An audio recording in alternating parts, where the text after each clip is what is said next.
ನಮಸ್ಕಾರ ಸ್ನೇಹಿತರೆ. 1 February 2003ರಂದು ನಾಸಾದ Colombia ಬಾಹ್ಯಾಕಾಶ ನೌಕೆ ಅಂದರೆ ಸ್ಪೇಸ್ ಶಟಲ್ ಮರಳಿ ಭೂಮಿಗೆ ಬರುತ್ತಿತ್ತು. ಅದರ ಒಳಗಡೆ 7 ಜನ ಗಗನಯಾತ್ರಿಗಳು ಪಯಣ ಮಾಡುತ್ತಿದ್ದರು. ಅವರಲ್ಲಿ ಇಂಡಿಯಾ ಮೂಲದ ಮಿಷನ್ ಸ್ಪೆಷಲಿಸ್ಟ್ ಆಗಿರುವ ಕಲ್ಪನಾ ಚಾವ್ಲಾ ಕೂಡ ಒಬ್ಬರಾಗಿದ್ದರು.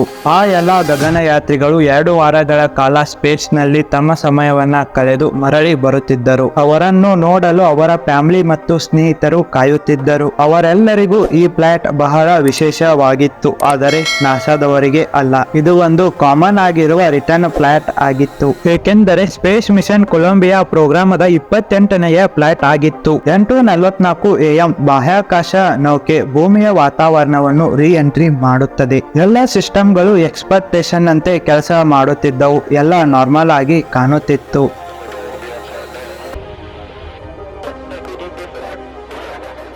ಭೂಮಿಯಿಂದ ಸ್ಪೇಸ್ ಸೆಂಟರ್ ಕ್ಯಾಪ್ಸೂಲ್ಗೆ ಕಮ್ಯುನಿಕೇಟರ್ ಮಾಡುವ ವ್ಯಕ್ತಿ ಕ್ಯಾಪ್ಕಾಮ್ ಚಾರ್ಲಿ ಹೋಬಾಗ್. ಇವರು ಯಾರು ಅಂತ ಅಂದರೆ ಸ್ಪೇಸ್ ಶಟಲ್ ಜೊತೆ ಕಮ್ಯುನಿಕೇಶನ್ ಮಾಡುವ ವ್ಯಕ್ತಿ. ಕೆಲವು ಗಂಟೆಗಳ ನಂತರ ಅವರು ಟೈರ್ ರೀಡಿಂಗ್ ಪ್ರೆಷರಿಗೆ ಸಂಬಂಧಿಸಿದಂತೆ ಗಗನಯಾತ್ರಿಗಳ ಜೊತೆ ಅವರು ಮಾತನಾಡುತ್ತಿದ್ದರು.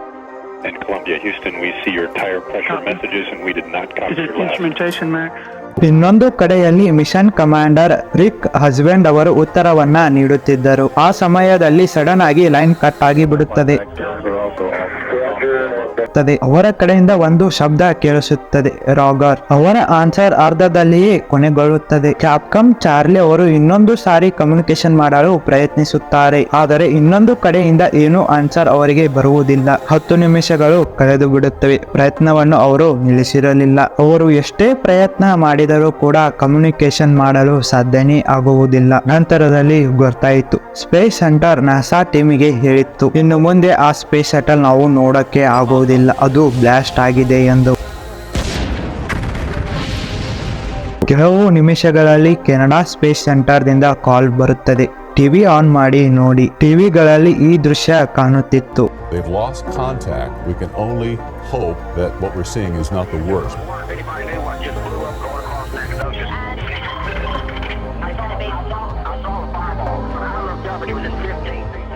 ನೆಲದ ಮೇಲೆ ಇರುವ ಜನರು ಆಕಾಶದತ್ತ ಕಣ್ಣೆತ್ತಿ ನೋಡಿದಾಗ ಅವರಿಗೆ ಈ ದೃಶ್ಯಗಳು ಕಾಣುತ್ತಿದ್ದವು. ಯಾವುದೋ ಒಂದು ಧೂಮಕೇತು ಬೀಳುವಾಗ ಹೊಳಪು ಇರುತ್ತದೆ ಅಲ್ವಾ, ಆ ಹೊಳಪು ಅದಕ್ಕೆ ಇತ್ತು. ಅದು ನಂತರ 2 ಭಾಗಗಳಾಗಿ ಮುರಿದ ನಂತರ ಹಲವು ಪೀಸ್ಗಳಾಗಿ ಎಲ್ಲ ಬೇಕಲ್ಲ ಭೂಮಿ ಮೇಲೆ ಬಂದು ಬಿದ್ದವು. ಆ ಹೊಳೆಯುತ್ತಿರುವ ಬೆಳಕು ಭೂಮಿಯ ಹತ್ತಿರ ಬರುತ್ತದೆ. 9:12 AM ಗೆ ಟೆಕ್ಸಾಸ್ ಸಿಟಿಯಲ್ಲಿ ಆ ಸ್ಪೇಸ್ ಶಟಲಿನ ತುಣುಕುಗಳು ಬಂದು ಬೀಳುತ್ತವೆ. ಅವಾಗ ನಾಸಾದವರಿಗೆ ಕನ್ಫರ್ಮ್ ಆಗಿ ಬಿಟ್ಟಿತು, ಇಲ್ಲಿ ಒಂದು ಭಯಾನಕ ಘಟನೆ ನಡೆದಿದೆ ಎಂದು. ಕೆಲವು ಗಂಟೆಗಳ ನಂತರ ಪ್ರೆಸಿಡೆಂಟ್ ಆಗಿರುವ ಜಾರ್ಜ್ ಬುಷ್ ಕಂಟ್ರಿಯನ್ನ ಅಡ್ರೆಸ್ ಮಾಡಿ ಮಾತನಾಡುತ್ತಾರೆ. My fellow Americans, this day has brought terrible news and great sadness to our country. The Columbia is lost. There are no survivors. ಅದರಲ್ಲಿ ಪ್ರಯಾಣ ಮಾಡುತ್ತಿರುವ 7 ಜನ ಅಸ್ಟ್ರೋನಾಟ್ಸ್ಗಳು ಮರಣವನ್ನ ಹೊಂದಿದ್ದರು. ಅದರಲ್ಲಿಯೇ ಒಬ್ಬರಾಗಿದ್ದರು ಇಂಡಿಯನ್ ಬಾರ್ನ್ ಅಮೆರಿಕನ್, ಅವರೇ ಕಲ್ಪನಾ ಚಾವ್ಲಾ. ಇವರು ಯಾವ ರೀತಿಯ ಮಹಿಳೆ ಆಗಿದ್ದರು ಅಂದರೆ ಎಲ್ಲ ದೇಶಗಳಿಗೆ ಇವರು ಇನ್ಸ್ಪಿರೇಷನ್ ಆಗಿದ್ದರು. ಬನ್ನಿ ಇವತ್ತಿನ ವಿಡಿಯೋದಲ್ಲಿ ತಿಳಿದುಕೊಳ್ಳೋಣ ಇನ್ಸ್ಪಿರೇಷನ್ ಸ್ಟೋರಿ ಆಫ್ ಕಲ್ಪನಾ.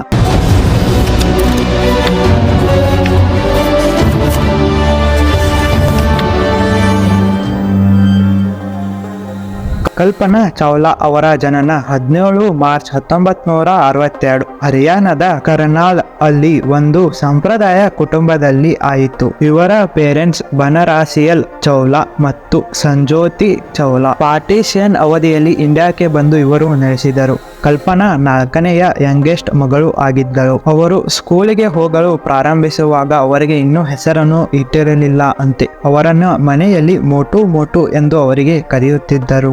उसकी बड़ी बहन स्कूल लेके गई, नाम पूछा तो हमने बोला नाम तो रखा ही नहीं है, घर का नाम उसका मुंटू ही बोलते थे सब उसको. ಯಾವಾಗ ಅವರಿಗೆ ಅವಶ್ಯಕತೆ ಬಿತ್ತವೋ ಅವರ ಹೆಸರನ್ನ ಅವರೇ ಆಯ್ಕೆ ಮಾಡಿಕೊಂಡರು, ಕಲ್ಪನಾ ಅಂತ. ಇದರ ಅರ್ಥ ಇಮ್ಯಾಜಿನೇಷನ್. ಆ ಸಮಯದಲ್ಲಿ ಯಾರೂ ಅಂದುಕೊಂಡಿರಲಿಲ್ಲ ಈ ಸಣ್ಣ ಹುಡುಗಿ ಮುಂದೆ ಹೋಗಿ ಜೀವನದಲ್ಲಿ ಏನೋ ಒಂದು ದೊಡ್ಡ ಸಾಧನೆ ಮಾಡುತ್ತಾರೆ ಎಂದು. ಅವರ ಅಣ್ಣ ಆಗಿರುವ ಸಂಜಯ್ ಅವರು ಹೇಳುತ್ತಾರೆ, ಅವಳ ಸಮಾಜ ಜೊತೆ ಸ್ಟ್ರಗಲ್ ಬಾಲ್ಯದಿಂದಲೇ ಸ್ಟಾರ್ಟ್ ಆಗಿಬಿಟ್ಟಿತ್ತು ಎಂದು ಅವರು ಹೇಳುತ್ತಾರೆ. ಅವರು ಹುಡುಗಿ ಎಂದು ಅವರ ಫೀಲಿಂಗ್ ಯಾವಾಗಲೂ ಮಾಡಿಕೊಳ್ಳುತ್ತಿರ್ಲಿಲ್ಲ ಅಂತೆ. ಸಂಜಯ್ ಅವರು ಹೇಳುತ್ತಾರೆ, ಅವರು ಬಹಳ ಡಿಟರ್ಮೈನ್ಡ್ ಹುಡುಗಿ ಎಂದು. 1960 ಆ ಕಾಲದಲ್ಲಿ ಇಮ್ಯಾಜಿನ್ ಮಾಡಿಕೊಳ್ಳಿ, ಇವಾಗಿನ ದಿನಗಳಲ್ಲಿ ಕೂಡ ಹರಿಯಾಣದಂತ ಜಾಗದಲ್ಲಿ ಮೇಲ್ ಚೈಲ್ಡ್ಗೆ ಹೆಚ್ಚಾಗಿ ಪ್ರಿಫರೆನ್ಸ್ ಕೊಡಲಾಗುತ್ತದೆ. ಆ ಸಮಯದಲ್ಲಿ ಹೇಗೆ ಇರಬಹುದು? ಕಲ್ಪನಾಗೆ ಸ್ಪೇಸ್ ಬಗ್ಗೆ ಆಸಕ್ತಿ ಯಾವಾಗ ಬಂದಿತ್ತು ಅಂದರೆ, ಅವರು ಆಕಾಶದಲ್ಲಿ ಹಾರಾಡುತ್ತಿರುವ ವಿಮಾನವನ್ನು ನೋಡಿ ಅವರು ಅವಳ ತಂದೆಯ ಜೊತೆ ಲೋಕಲ್ ಫ್ಲೈಯಿಂಗ್ ಕ್ಲಬ್ಗೆ ಹೋಗುತ್ತಿದ್ದರು. ಅವಾಗ ಅವರ ಪೇರೆಂಟ್ಸ್ ಅವಳ ಆಸಕ್ತಿಯನ್ನು ಗುರುತಿಸಿದರು. ಆದರೆ ಮುಂದೆ ದೊಡ್ಡವಳಾದಾಗ ಅವಳ ಪೇರೆಂಟ್ಸ್, ಟೀಚರ್ಸ್, ಪ್ರೊಫೆಸರ್ ಅವಳು ಈ ಕರಿಯರ್ ದಾರಿಯನ್ನು ಹಿಡಿಯುವುದು, ಒಂದು ಹುಡುಗಿಯಾಗಿ ಈ ಕರಿಯರ್ ಅನ್ನ ಚಾಯ್ಸ್ ಮಾಡುವುದು ಅವರಿಗೆ ಯಾರಿಗೂ ಇಷ್ಟ ಇರಲಿಲ್ಲ. ಹುಡುಗಿಯಾಗಿ ಆ ದಾರಿಯನ್ನು ಆಯ್ಕೆ ಮಾಡುವುದು ಒಳ್ಳೆಯದಲ್ಲ ಕೂಡ ಅವರು ಹೇಳಿದರು. ಸಂಜಯ್ ಅಂದರೆ ಅವರ ಅಣ್ಣ ಹೇಳುತ್ತಾರೆ, ಎಲ್ಲರಿಗೂ ಇದು ಒಂದು ದೊಡ್ಡ ಶಾಕ್ ಆಗಿತ್ತು ಎಂದು. ಎಲ್ಲರೂ ಅವಳಿಗೆ ಡಿಸ್ಕರೇಜ್ ಅನ್ನ ಮಾಡುತ್ತಿದ್ದರು, ಅದನ್ನ ಮಾಡಬೇಡಿ ಎಂದು ಅವರಿಗೆ ಹೇಳುತ್ತಾನೆ ಇದ್ದರು. ಇಷ್ಟೆಲ್ಲ ಆದರೂ ಕೂಡ ಕಲ್ಪನಾ ಅವರನ್ನು ಹಿಡಿಯಲು ಆಗಲೇ ಇಲ್ಲ. ಪಂಜಾಬಿನ ಇಂಜಿನಿಯರಿಂಗ್ ಕಾಲೇಜಿನಲ್ಲಿ ಬ್ಯಾಚುಲರ್ಸ್ ಡಿಗ್ರಿಯಲ್ಲಿ ಏರೋನಾಟಿಕಲ್ ಇಂಜಿನಿಯರಿಂಗ್ ಅನ್ನ ಮಾಡಿದ್ದರು. ಅದರ ನಂತರ ಹೋಗುತ್ತಾರೆ ಅಮೆರಿಕಾಗೆ ಅವರ ಮಾಸ್ಟರ್ ಡಿಗ್ರಿಯನ್ನ ಮಾಡಲು ಯೂನಿವರ್ಸಿಟಿ ಆಫ್ ಟೆಕ್ಸಾಸ್ ನಲ್ಲಿ. ಅವರ ತಂದೆಯವರಿಗೆ ಇಂಟ್ರೆಸ್ಟ್ ಇರಲಿಲ್ಲ ಅವಳು ಅಬ್ರಾಡ್ ಅಲ್ಲಿ ಓದಲು ಹೋಗಲು. Because I lived in India in a very small town and forget about space, I didn't even know if my folks were going to let me go to the engineering college. ಮುಂದೆ 1988ರಲ್ಲಿ aerospace engineering ಅಲ್ಲಿ ಅವರು PhD ಅನ್ನ ಮಾಡಿದರು university of ಕೊಲೊರಾಡೋದಲ್ಲಿ. ಅವಾಗ ಅವರ ವಯಸ್ಸು 26 ವರ್ಷ ಆಗಿತ್ತು. ಆ ಸಮಯದಲ್ಲಿ ಅವರಿಗೆ ನಾಸಾದ ರಿಸರ್ಚ್ ಸೆಂಟರ್ ನಲ್ಲಿ ಕೆಲಸ ಸಿಗುತ್ತದೆ. ಅವರು ಫ್ಲೂಯಿಡ್ ಡೈನಾಮಿಕ್ ಏರ್ಕ್ರಾಫ್ಟ್ ಅಲ್ಲಿ ಸ್ಪೆಷಲೈಸೇಷನ್ ಅನ್ನ ಹೊಂದಿದ್ದರು. ಆ ವಿಷಯಗಳ ಬಗ್ಗೆ ಸ್ಟಡಿ ಮಾಡಬೇಕು. ಗಾಳಿ ಹೇಗೆ ಫ್ಲೂಯಿಡ್ ನ ಹಾಗೆ ಯಾವ ರೀತಿಯಲ್ಲಿ ಫ್ಲೋ ಆಗುತ್ತದೆ, ಏರ್ಕ್ರಾಫ್ಟ್ ಅದ ವಿಂಗ್ಸ್ ಅರೌಂಡ್ ಅಂತ. ಅವರ ಹತ್ತಿರ ಹಲವಾರು ಲೈಸೆನ್ಸ್ ಗಳು ಇದ್ದವು. ಅವರಿಗೆ ಏರೋಪ್ಲೇನ್ಸ್, ಗ್ಲೈಡರ್ ಗಳು ಮತ್ತು ಸೀ ಪ್ಲೇನ್ಸ್ ಗಳನ್ನ ಚಲಾಯಿಸಲು ಅವರಿಗೆ ಗೊತ್ತಿತ್ತು. 1991ರಲ್ಲಿ ಇವರು ಅಮೆರಿಕನ್ ಸಿಟಿಜನ್ ಅನ್ನ ಪಡೆದು ಬಿಡುತ್ತಾರೆ ಮತ್ತು 1994ರಲ್ಲಿ ನಾಸಾದ 4000 ಅಪ್ಲಿಕೇಶನ್ ನಲ್ಲಿ ಅಸ್ಟ್ರೋನಾಟ್ಸ್ ಟ್ರೈನಿಂಗ್ ಅನ್ನ ಕಂಪ್ಲೀಟ್ ಮಾಡಿ ಅಲ್ಲಿ ಕೇವಲ 20 ಜನರ ಸೆಲೆಕ್ಟ್ ಆಗುತ್ತಾರೆ. ಅದರಲ್ಲಿ ನಮ್ಮ ಕಲ್ಪನಾ ಚೌಲಾ ಕೂಡ ಒಬ್ಬರು. ನವೆಂಬರ್ 1997 3 ವರ್ಷ ಟ್ರೈನಿಂಗ್ ಮುಗಿದ ನಂತರ ಕಲ್ಪನಾ ಅವರು ತಮ್ಮ ಮೊದಲನೇ ಹಾರಾಟವನ್ನ ನಡೆಸಿದ್ದರು. ಕೊಲಂಬಿಯಾ ಪ್ರೋಗ್ರಾಮ್ ಫ್ಲೈಟ್ STS-87 ಈ ಸ್ಪೇಸ್ ಶಟಲ್ ನಲ್ಲಿ ಅವರು ಕುಳಿತುಕೊಂಡು 250ಕ್ಕೂ ಹೆಚ್ಚು ಆರ್ಬಿಟಲ್ ಅನ್ನ ಸುತ್ತು ಹಾಕುತ್ತಾರೆ ಭೂಮಿಯ. ಹೀಗೆ ಅವರು 2 ವಾರಗಳವರೆಗೆ ಸ್ಪೇಸ್ ನಲ್ಲಿಯೇ ಇರುತ್ತಾರೆ. STS the full form space transformation system. ಇದು ಆಫೀಸಿಯಲ್ ಹೆಸರಾಗಿತ್ತು ನಾಸಾದ ಸ್ಪೇಸ್ ಶಟಲ್ ಪ್ರೋಗ್ರಾಮ್ ಅದ. ಇದರಲ್ಲಿ 4 ಪ್ರೋಗ್ರಾಮ್ ಗಳನ್ನು ಹೊಂದಿತ್ತು. First program the project Mercury, second one the project Gemini, ಇನ್ನೊಂದು ಬಹಳ ಫೇಮಸ್ ಪ್ರೋಗ್ರಾಮ್ ಅಪೋಲೋ ಪ್ರೋಗ್ರಾಮ್, ಇನ್ನೊಂದು ಸ್ಪೇಸ್ ಶಟಲ್ ಪ್ರೋಗ್ರಾಮ್. ಈ ಪ್ರೋಗ್ರಾಮ್ 1981ರಲ್ಲಿ ಸ್ಟಾರ್ಟ್ ಆಗಿತ್ತು. ಇದು ಇತಿಹಾಸದ ಬಹಳ ಅವಧಿಯ ಫ್ಲೈಟ್ ಪ್ರೋಗ್ರಾಮ್ ಆಗಿತ್ತು. ಇದು 2011ರವರೆಗೆ ನಡೆಯಿತು. ಇಲ್ಲಿ ನಾಸಾದ ಫೋಕಸ್ ರಿಯೂಸಬಿಲಿಟಿ ಆಗಿತ್ತು. ಒಂದೇ ಸ್ಪೇಸ್ ಶಟಲ್ ಅನ್ನ ಹಲವು ಬಾರಿ ಮೇಲೆ ಕೆಳಗೆ ಹಾರಾಡಿಸುವುದು. ಪ್ರತಿ ಬಾರಿ ಹೊಸ ಸ್ಪೇಸ್ ಶಟಲ್ ಅನ್ನ ನಿರ್ಮಾಣ ಮಾಡುವ ಅವಶ್ಯಕತೆ ಇರಲಿಲ್ಲ. 2 ಸ್ಪೇಸ್ ಶಟಲ್ ಗಳನ್ನ ಯೂಸ್ ಮಾಡಲಾಗಿತ್ತು ಈ ಪ್ರೋಗ್ರಾಮಿನಲ್ಲಿ. ಫಸ್ಟ್ ಒನ್ ಚಾಲೆಂಜರ್, ಇನ್ನೊಂದು Columbia space shuttle. Columbia disaster ಆದ ನಂತರ ಡಿಸ್ಕವರಿ, ಅಂಟಾರ್ಕ್ಟಿಕ್ಸ್ ಮತ್ತು ಎಂಡೆವರ್ ಸ್ಪೇಸ್ ಶಟಲ್ ಗಳನ್ನ ಯೂಸ್ ಮಾಡಿದರು. ಇದು ಅವಾಗಿನ ದಿನಗಳಲ್ಲಿ. ಇವಾಗ ನೀವು ಇದನ್ನ ಮ್ಯೂಸಿಯಂಗಳಲ್ಲಿ ನೋಡಬಹುದು. ಆ ಕೊಲಂಬಿಯಾ ಸ್ಪೇಸ್ ಶಟಲ್ ಅನ್ನ ನೀವು ಕಾಣಬಹುದು. ಏಪ್ರಿಲ್ 1981ರಲ್ಲಿ ಡಿಸಾಸ್ಟರ್ ಗಿಂತ ಮೊದಲು 27 ಸಕ್ಸೆಸ್ ಮಿಷನ್ ಗಳನ್ನ ಕಂಪ್ಲೀಟ್ ಮಾಡಿತ್ತು. ನೀವು ಇವಾಗ ಯೋಚನೆ ಮಾಡುತ್ತೀರಾ, ಒಂದೇ ಸ್ಪೇಸ್ ಶಟಲ್ ಅನ್ನ ಹಲವು ಬಾರಿ ಯೂಸ್ ಮಾಡುವುದು ಸೇಫ್ ಆಗಿತ್ತಾ? ಈ ಕಾರಣದಿಂದ ಏನಾದರೂ ಈ ಡಿಸಾಸ್ಟರ್ ನಡೆಯಿತಾ? ಇದಕ್ಕೆ ಉತ್ತರ ಅಲ್ಲ.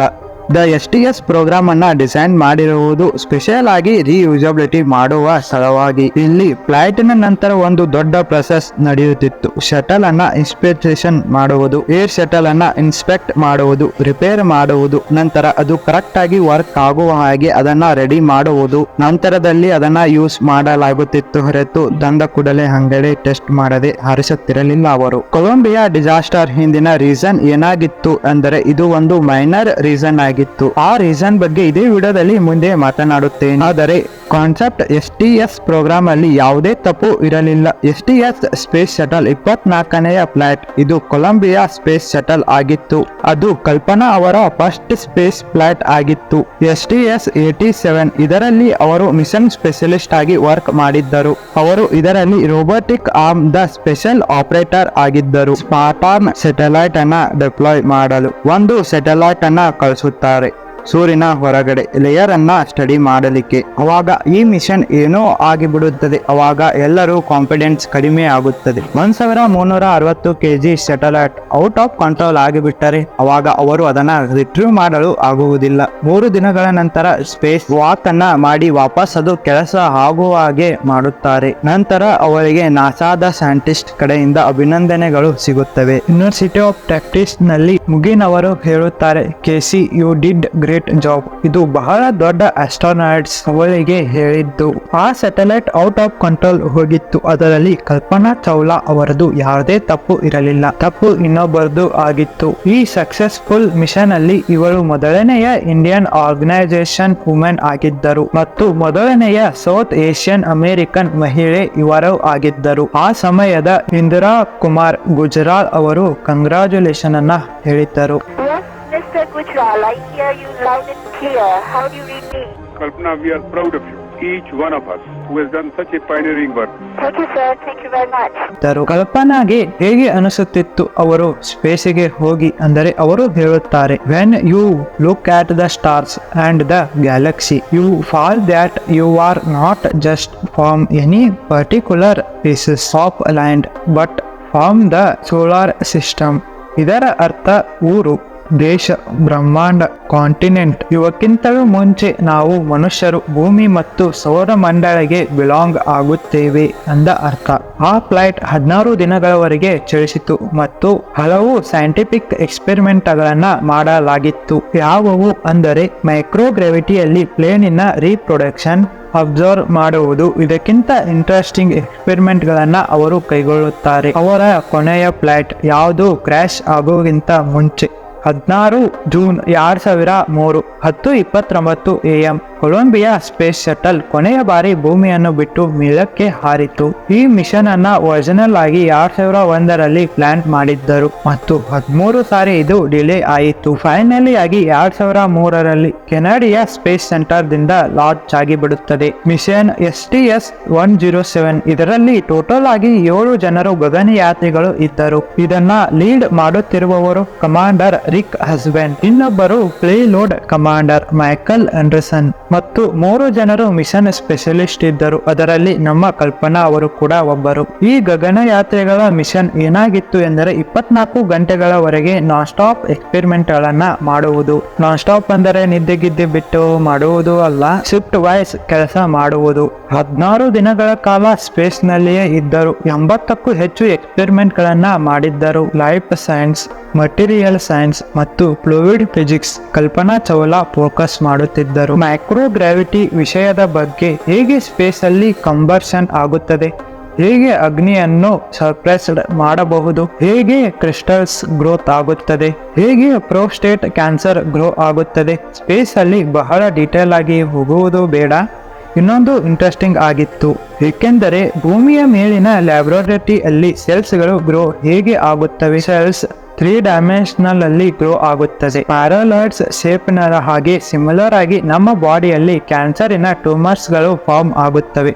ಇದರಿಂದ ಟ್ಯೂಮರಿಕ್ ಬಿಹೇವಿಯರ್ ತಿಳಿದುಕೊಳ್ಳಲು ಸಹಾಯವಾಗುತ್ತದೆ. ಈ ಮಿಷನ್ ನಲ್ಲಿ ಕಂಪನಿಯ ಸ್ಪೇಸ್ ಹಬ್ ನಾಸಾದ ಜೊತೆ ಕೊಲಾಬರೇಷನ್ ಆಗಿತ್ತು. ಇದರ ಸಹಾಯದಿಂದ ಜಗತ್ತಿನ ಯೂನಿವರ್ಸಿಟೀಸ್, ಕಂಪನೀಸ್ ಮತ್ತು ಗೌರ್ಮೆಂಟ್ ಏಜೆನ್ಸೀಸ್ ಸ್ಪೇಸ್ ಅಲ್ಲಿ ತಮ್ಮ ರಿಸರ್ಚ್ ಮಾಡಬಹುದಾಗಿತ್ತು. ಅವರು ಸ್ಪೇಸ್ಗೆ ಹೋಗುವ ಅವಶ್ಯಕತೆ ಇರಲಿಲ್ಲ. ಅವರ ಪರವಾಗಿ ಆಸ್ಟ್ರೋನಾಟ್ಸ್ ಗಳು ಎಕ್ಸ್ಪೆರಿಮೆಂಟ್ ಮಾಡುತ್ತಿದ್ದರು. ಇನ್ನೊಂದು ಇಂಟ್ರೆಸ್ಟಿಂಗ್ ವಿಷಯವೇನೆಂದರೆ ಆಸ್ಟ್ರೇಲಿಯಾ, ಚೀನಾ, ಇಸ್ರೇಲ್, ಜಪಾನ್ ಮತ್ತು USA 6 ಸ್ಕೂಲುಗಳಲ್ಲಿ ಹುಡುಗರನ್ನ ತೆಗೆದುಕೊಂಡು ಎಕ್ಸ್ಪೆರಿಮೆಂಟ್ ಗಳನ್ನ ಮಾಡಿಸಲಾಯಿತು. ಈ ಗಗನಯಾತ್ರಿಗಳ ಕಡೆಯಿಂದ spiders, silk worms, organic clusters, fish, ಬೀರ್ಸ್, ants ಇವುಗಳು ಹೇಗೆ ರಿಯಾಕ್ಟ್ ಮಾಡುತ್ತವೆ ಸ್ಪೇಸ್ ಅಲ್ಲಿ ಇದ್ದರೆ. ಭೂಮಿಯಲ್ಲಿ 2 ಡೈಮೆನ್ಷನಲ್ ಮೋನೋಲೇಯರ್ ಅಲ್ಲಿ ಗ್ರೋ ಆಗುತ್ತದೆ.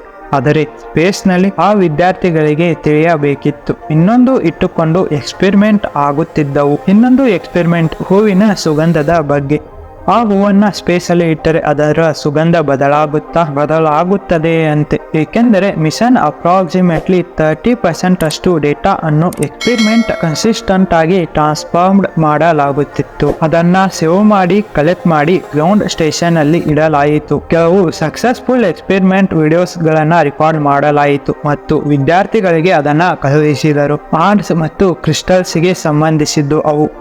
ಆದರೆ 40ಕ್ಕೂ ಹೆಚ್ಚು ಎಕ್ಸ್ಪೆರಿಮೆಂಟ್ಗಳು ಹೇಗೆ ಇದ್ದವು ಅಂದರೆ ಅದನ್ನ ಡಾಟಾನ ರಿಟ್ರೀವ್ ಮಾಡಲು ಆಗಲಿಲ್ಲ ಈ ದುರಂತದಿಂದ. ಇನ್ನೊಂದು ಇಂಟ್ರೆಸ್ಟಿಂಗ್ ವಿಷಯ, ರೌಂಡ್ವಾರ್ಮ್ಸ್ನ ಅಲೈವ್ ಗ್ರೂಪ್ ಇತ್ತು.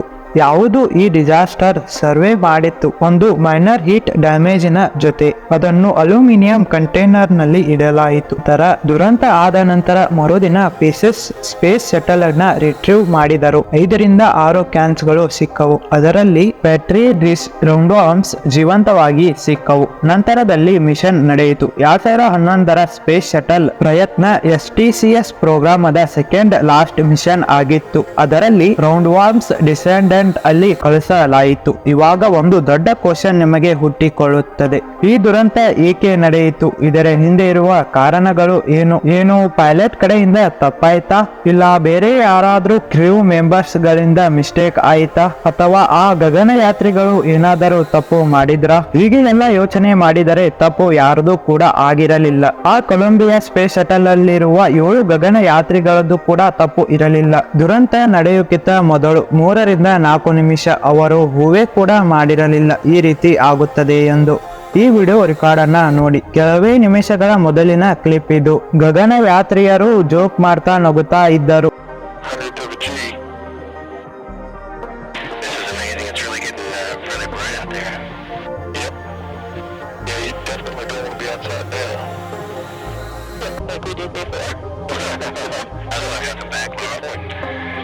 ಎಂಟು 58 AM ಅಲ್ಲಿ ಕುಳಿತಿರುವ ಅಸ್ಟ್ರೋನಾಟ್ಸ್ ಗಳಿಗೆ ಇಂಡಿಕೇಶನ್ ಬಂದಿತ್ತು. ನಾವು ಹೇಗೆ ಅನ್ನುಕೊಂಡಿದ್ದೆವೋ ಹಾಗೆ ಆಗುತ್ತಿಲ್ಲವೆಂದು. ಕೊಲಂಬಿಯಾ ಬ್ಯಾಕಪ್ ಫ್ಲೈಟ್ ಸಾಫ್ಟ್ವೇರ್ ನಲ್ಲಿ ಡಿಸ್ಪ್ಲೇ ಆಯಿತು. ಮೆಸೇಜ್ ಶೋ ಆಯಿತು. ಸ್ಪೇಸ್ ಶಟಲಿನ ಲೆಫ್ಟಿನ ಲ್ಯಾಂಡಿಂಗ್ ನಲ್ಲಿ 4 ಗಾಳಿಗಳಲ್ಲಿ ಏರ್ ಪ್ರೆಷರ್ ಲೆಸ್ ಆಗಿತ್ತು. ಆ ವಾರ್ನಿಂಗ್ ಎಕ್ಸ್ಟ್ರಾಕ್ಟ್ ಆದ 1 ನಿಮಿಷ ಆದ ನಂತರ ಈ ದುರಂತ ನಡೆದಿದೆ ಅಂತ ನಾವು ಹೇಳಬಹುದು.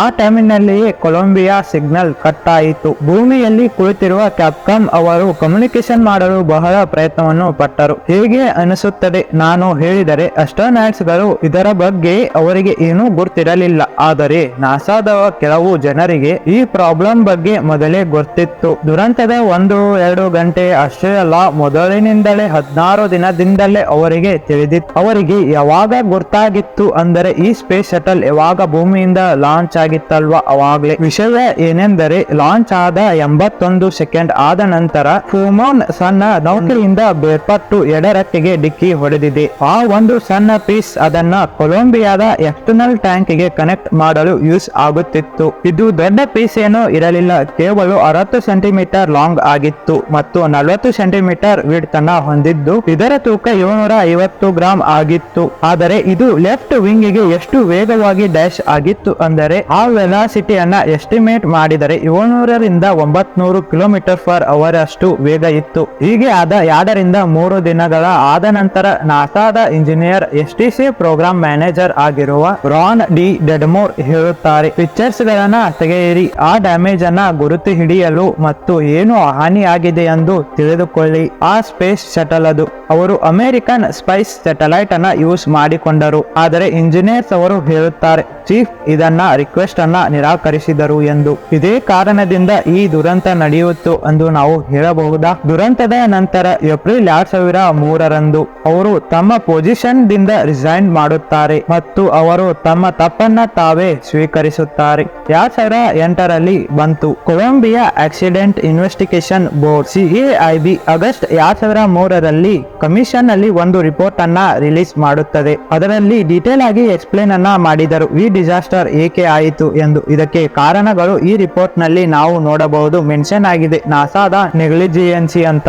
NASA's human space flight chief William Reddy's failure ಈ ಆಫರ್ ಅನ್ನ ನಿರಾಕರಿಸಿದರು. ಆ ಸ್ಪೇಸ್ ಸ್ಯಾಟಲೈಟ್ ಅನ್ನ ಯೂಸ್ ಮಾಡಬೇಡಿ, ಇದು ನೆಸೆಸರಿ ಇಲ್ಲ ಅಂತ ಅವರು ಅಂದುಕೊಂಡಿದ್ದರು. ಅವರ ನೆಕ್ಸ್ಟ್ 15 ದಿನಗಳವರೆಗೆ ಅವರ ಪ್ಲಾನ್ ಪ್ರಕಾರನೇ ನಡೆಯಿತು. IFEB 2003ರ ಈ ಮಿಷನ್ ಮುಗಿದು ಮರಳಿ ಭೂಮಿಗೆ ಬರುತ್ತಿತ್ತು. ಲೆಫ್ಟ್ ವಿಂಗ್ ನಲ್ಲಿ ಒಂದು ಸಣ್ಣ ಡ್ಯಾಮೇಜ್ ಆಗಿತ್ತು, ಅಲ್ಲಿ ಒಂದು ಸಣ್ಣ ಹೋಲ್ ಆಗಿ ಬಿಟ್ಟಿತ್ತು. ಭೂಮಿಯ ವಾತಾವರಣಕ್ಕೆ ಬರುವಾಗ ಗಾಳಿಯ ಪ್ರೆಷರ್ ದಿಂದ ಆ ಹೋಳು ದೊಡ್ಡದಾಗುತ್ತಾ ಹೋಯಿತು. ಆ ಹೋಳದಿಂದಲೇ ಗಾಳಿ ಕೂಡ ಲೀಕ್ ಆಗಲು ಪ್ರಾರಂಭಿಸಿತು. ನಾರ್ಮಲ್ ಆಗಿ ಥರ್ಮಲ್ ಪ್ರೊಟೆಕ್ಷನ್ ಸಿಸ್ಟಮ್ ಇರುತ್ತದೆ. ಸ್ಪೇಸ್ ಶಟಲ್ ಅಲ್ಲಿ ಇದು ಟೆಂಪರೇಚರ್ ಅನ್ನ ಮೇಂಟೈನ್ ಮಾಡುತ್ತದೆ. ಗಾಳಿಯ ಪ್ರೆಷರ್ ದಿಂದ ಆ ಹೋಳು ದೊಡ್ಡದಾಗ್ತಾನೆ ಹೋಗುತ್ತೆ. ಶಟಲಿನ ಆಕಾರದಷ್ಟು ದೊಡ್ಡ ಹೋಲ್ ಆಗಿ ಬಿಡುತ್ತದೆ. ಕೊಲಂಬಿಯಾದ ಒಂದು ದೊಡ್ಡ ಭಾಗ ಉರಿ ಮತ್ತು ಗಾಳಿಯ ಜೊತೆ ಎಕ್ಸ್ಪೋಸ್ ಆಗಿ ಬಿಡುತ್ತದೆ. ಇದರಿಂದ ಲೆಫ್ಟ್ ಸೈಡಿನ ಸೆನ್ಸರ್ಗಳು ಕೆಲಸವನ್ನು ಮಾಡೋದನ್ನ ನಿಲ್ಲಿಸಿ ಬಿಡುತ್ತವೆ. ಇದರಿಂದ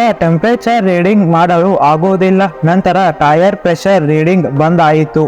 ನೋಡ್ತಾ ಇದ್ದಂತೆ ಸ್ಪೇಸ್ ಶಟಲ್ ಪೀಸ್ ಆಗಿ ಬ್ರೇಕ್ ಆಗಲು ಸ್ಟಾರ್ಟ್ ಆಯಿತು. ಕೆಳಗೆ ಇರುವ ಜನರು ಈ ವಿಡಿಯೋನ ಕ್ಯಾಪ್ಚರ್ ಮಾಡುತ್ತಾರೆ. ಇದರಲ್ಲಿ ಯಾವುದೋ ಒಂದು ಹೊಳೆಯುವ ಧೂಮಕೇತು ಭೂಮಿಗೆ ಅಪ್ಪಳಿಸುವ ಹಾಗೆ ಕಾಣುತ್ತಿತ್ತು. ಕೇವಲ ಒಂದು ಪೀಸಿನಿಂದ ಈ ದುರಂತನೆ ನಡೆದು ಬಿಟ್ಟಿತ್ತು ಮತ್ತು 7 ಜನ ಗಗನಯಾತ್ರಿಗಳು ವಿಧಿವಶರಾದರು. ಇಲ್ಲಿ ಈ ವಿಷಯ ಮೆನ್ಷನ್ ಮಾಡೋದು ಇಂಪಾರ್ಟೆಂಟ್ ಆಗಿದೆ. 2003ರ CAIB ರಿಪೋರ್ಟ್ ನಲ್ಲಿ ಹೇಳಲಾಯಿತು. ಆ ರೀತಿಯ ಪೀಸ್ ಮುರಿದು ಬೀಳುವುದು ಹೊಸದೇನಲ್ಲ, ಇದು ಒಂದು ಕಾಮನ್ ಆಗಿ ಬಿಟ್ಟಿತ್ತು. ಹಲವು ಬಾರಿ ಈ ರೀತಿಯ ಪೀಸ್ ಗಳನ್ನ ಮುರಿದು ಹೋಗಿದ್ದನ್ನ ಅವರು ಅನುಭವಿಸಿದ್ದರು. ಆ ಪೀಸು ಮುರಿದ ಕಾರಣದಿಂದ ಈ ದುರಂತ ನಡೆದಿಲ್ಲ.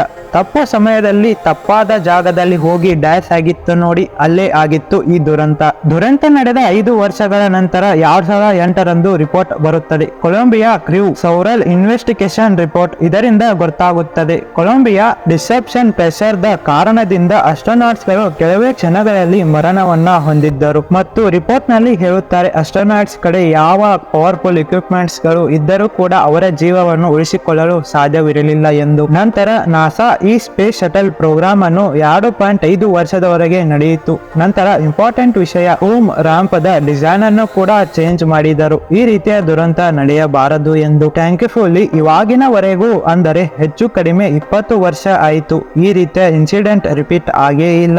ಈ ಸ್ಪೇಸ್ ಶಟಲ್ ಪ್ರೋಗ್ರಾಮ್ ಎಲ್ಲಿಯವರೆಗೂ ಕಂಟಿನ್ಯೂ ಮಾಡಿದ್ದರು ಅಂದರೆ ಇಂಟರ್ನ್ಯಾಷನಲ್ ಸ್ಪೇಸ್ ಸ್ಟೇಷನ್ ರೆಡಿ ಆಗುವವರೆಗೂ. ಜುಲೈ 2011ರಲ್ಲಿ ಫೈನಲ್ ಆಗಿ ಕೆಲಸ ಮುಗಿಯಿತು. 135 ಮಿಷನ್ ಕಂಪ್ಲೀಟ್ ಆಗಿದ್ದವು. ಪ್ರೋಗ್ರಾಮ್ ಅಲ್ಲಿ 30 ವರ್ಷಗಳ ಕಾಲ ಸಮಯವನ್ನು ತೆಗೆದುಕೊಂಡಿದ್ದರು. 30 ವರ್ಷಗಳಲ್ಲಿ ಟೋಟಲ್ ಆಗಿ 14 ಗಗನಯಾತ್ರಿಗಳು ಮರಣವನ್ನ ಹೊಂದಿದ್ದರು. ಇದರಲ್ಲಿ ನಮ್ಮ ಕಲ್ಪನಾ ಚೌಲಾ ಕೂಡ ಒಬ್ಬರು. ಆದರೂ ಕಲ್ಪನಾ ಚೌಲಾ ಇಂಪ್ಯಾಕ್ಟ್ ಕುಟುಂಬದ ಜನರ ಮೇಲೆ ಬೀಳುತ್ತದೆ. ಅವರು ಎಷ್ಟೊಂದು ಪ್ಯಾಷನ್ ಆಗಿದ್ದರು ಅಂದರೆ ಸೈನ್ಸ್ ಮತ್ತು ಎಜುಕೇಶನ್ ಅಲ್ಲಿ ಅವರ ಆಸೆ ಇಂಡಿಯಾದ ಪ್ರತಿಯೊಬ್ಬ ಮಹಿಳೆ ಕೂಡ ಉತ್ತಮ ಶಿಕ್ಷಣ ಪಡೆಯಬೇಕು ಎಂದು. ಈ ಕಾರಣದಿಂದ ಅವರು ನಾಸಾದನ್ನು ಕನ್ವಿನ್ಸ್ ಮಾಡಿದ್ದರು. ಅವರು ಓದಿದ ಸೆಕೆಂಡರಿ ಸ್ಕೂಲಿನಿಂದ Tagore Bal Niketan senior secondary school, ಅಲ್ಲಿಯ ಸ್ಟೂಡೆಂಟ್ ಗಳು ನಾಸಾದ summer space experience programme participate ಮಾಡಲು ಅವಕಾಶ ನೀಡಿ ಎಂದು ಕೇಳಿಕೊಂಡರು. ಇದು 1998ರ ನಂತರ